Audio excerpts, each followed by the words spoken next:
রাজধানীর বসুন্ধরা আবাসিক এলাকা থেকে অভিনেত্রী ও মডেল হৃদিকা হৃদির মরদেহ উদ্ধার করেছে পুলিশ। শনিবার 15 আগস্ট ভোরে তাকে উদ্ধার করে কুর্মিটোলা জেনারেল হাসপাতালে নেওয়া হলে চিকিৎসকেরা মৃত ঘোষণা করেন। ভাটারা থানার ভারপ্রাপ্ত কর্মকর্তা মাজারুল ইসলাম বিষয়টি গণমাধ্যমকে নিশ্চিত করেছেন। তিনি জানান, সকাল 6টার দিকে বসুন্ধরা আবাসিক এলাকার একটি বাসা থেকে হৃদিকে উদ্ধার করা হয়। খবর পেয়ে পুলিশ ঘটনাস্থলে গিয়ে তাকে হাসপাতালে নিয়ে যায়। পুলিশের প্রাথমিক ধারণা, হৃদির মৃত্যু আত্মহত্যাজনিত হতে পারে, তবে মৃত্যুর প্রকৃত কারণ নিশ্চিত করতে তদন্ত ও আইনি প্রক্রিয়া চলমান রয়েছে।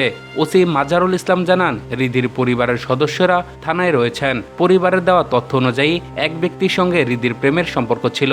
মৃত্যুর আগে ভোরে ওই ব্যক্তির সঙ্গে ভিডিও কলে তার কথা কাটাকাটি হয় বলে জানা গেছে। এক পর্যায়ে ভিডিও কলে থাকা অবস্থাতেই হৃদি আত্মহত্যা করেন বলে পরিবারের পক্ষ থেকে পুলিশকে জানানো হয়েছে। এই ঘটনায় পরিবারের অভিযোগের ভিত্তিতে মামলা নেওয়ার প্রক্রিয়া চলছে। পুলিশ জানিয়েছে, হৃদির মৃত্যুর ঘটনাটি বিস্তারিতভাবে তদন্ত করা হচ্ছে। পরিবারের সদস্যদের কাছ থেকেও তথ্য সংগ্রহ করা হচ্ছে।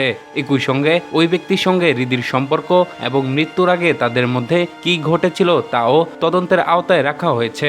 মডেলিংয়ের মাধ্যমে শোবিজে পরিচিত পান হৃদিকা হৃদি। পরবর্তী সময়ে অভিনয়ে যুক্ত হয়ে বেশ কয়েকটি নাটকে কাজ করেন তিনি। অভিনয়ের মাধ্যমে দর্শকদের মধ্যেও পরিচিতি লাভ করেছিলেন এই অভিনেত্রী।